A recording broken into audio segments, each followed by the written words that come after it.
दोस्तों, आज की कहानी है बहू पहली रोटी तुम क्यों खाती हो। दोस्तों, कहानी शुरू करने से पहले अगर आपने हमारे चैनल को सब्सक्राइब नहीं किया है तो सब्सक्राइब कर लीजिए ताकि आपके पास पहुंचे हर नया वीडियो।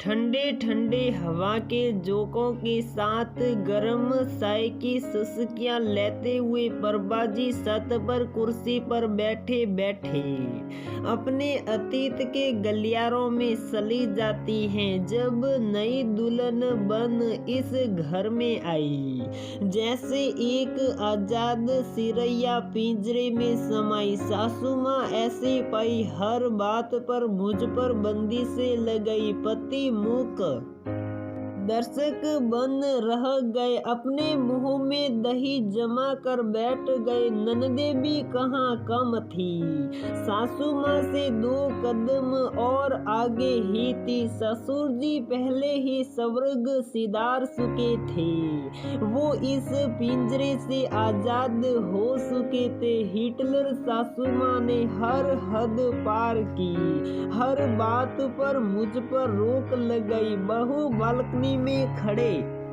रहकर फोन पर बातें ना करो, बहू सिर से पल्लू कभी गिरना नहीं चाहिए। बहू सबके सामने जोर जोर से हंसना अच्छी बहुओं के लक्षण नहीं है, जोर से मत हंसा करो। बहू पर बात मेरे पति के साथ अकेले घूमने नहीं जाना, साथ में मन्नू मेरी ननद को भी ले जाओ। बहू पति खाना खा ले, उसके बाद ही खाना खाया करो। सबकी पसंद का खाना बनाना मेरी पसंद का किया, सासू माँ से पूछे बगैर कोई काम नहीं कर सकती थी। मैं पढ़ी लिखी आजाद ख्यालों वाली लड़की बेतुकी बंदिशों के माया जाल में फंस चुकी थी। जिन बातों का कोई औचित्य न हो वे बंदिशें बन जाती हैं। हर रिश्ते की एक सीमा होती है। आजादी का मतलब ये कतई नहीं है कि मुझे अपनी सीमाएं पता नहीं थी।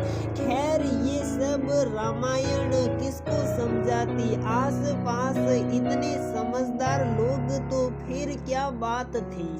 शुरू में तो मैंने सभी बातें मानी, पर अपने आप को हर बार एक कैदी पाया। असहनीय दर्द की जंजीरों से खुद को आजाद करने की ठानी, अपने लिए कदम खुद ही उठाने की सोची।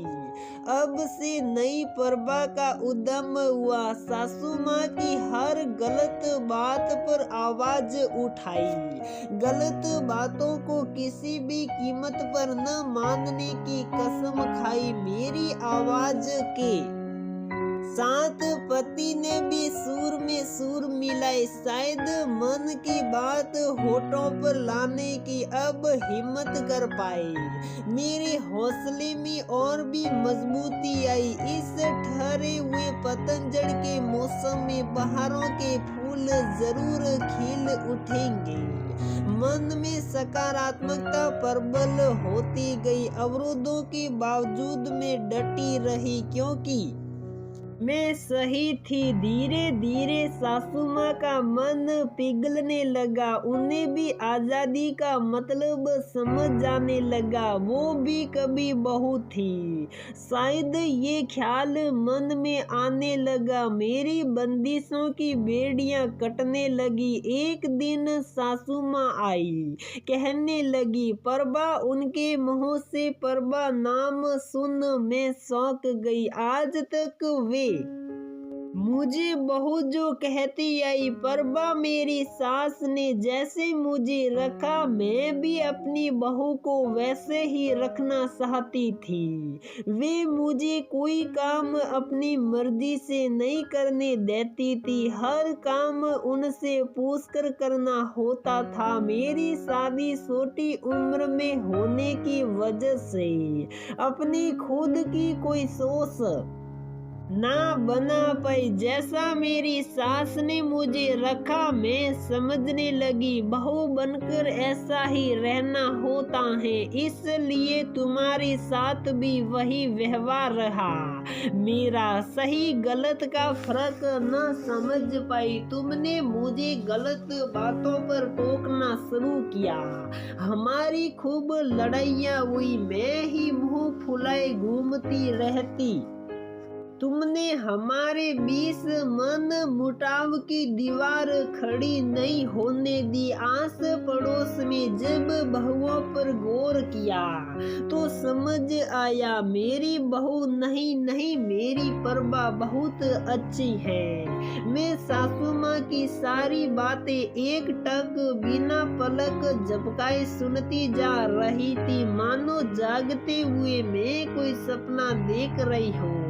मैंने धीरे से खुद की सिमटी काटी, दर्द हुआ तो पता चला ये कोई सपन नहीं हकीकत है। मन खुशी से बाग बाग हो गया। आज अपनी आजादी के साथ साथ मेरी सासू माँ भी अपने रूढ़िवादी विचारों से आजाद हो चुकी थी। मम्मी मम्मी की आवाज से अचानक प्रभा जी के कानों में गूंजती है, प्रभा जी तुरंत अपने अतीत के गलियारों से वर्तमान के धरातल पर आ जाती है। सामने बेटा शादी के कार्ड की डिजाइन का एल्बम लेकर खड़ा था। मम्मी आप क्या सोच रही हैं आप? मैं कब से आपको आवाज लगा रहा हूँ, कहाँ खोई है? चलिए पापा इंतजार कर रहे हैं। शादी के कार्ड की डिजाइन सिलेक्ट करना है। कुछ नहीं बेटा, अपनी आजादी की कहानी पढ़ रही थी। प्रभा जी मुस्कुराते हुए बोली, अब इस घर परिवार को मैंने दकियानों से रूढ़िवादी परंपराओं से आजाद कर दिया है। मेरी बहू को एक आजाद ख्यालों वाली सास मिलेगी। मन में सोचते हुए प्रभा जी उठकर बेटे के साथ चली जाती है।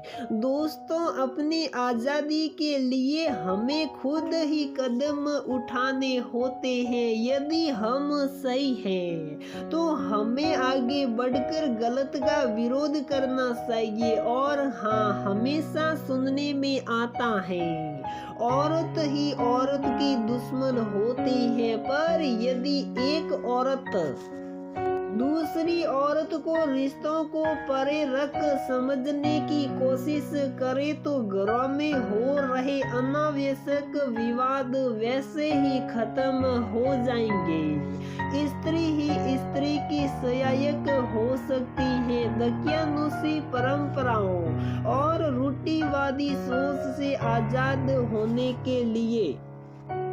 तो दोस्तों, हमारी ये कहानी यहीं पर समाप्त होती है। अगर आपको हमारी ये कहानी पसंद आती है तो प्लीज़ वीडियो को लाइक करें, शेयर करें और हमारे चैनल को सब्सक्राइब ज़रूर करें।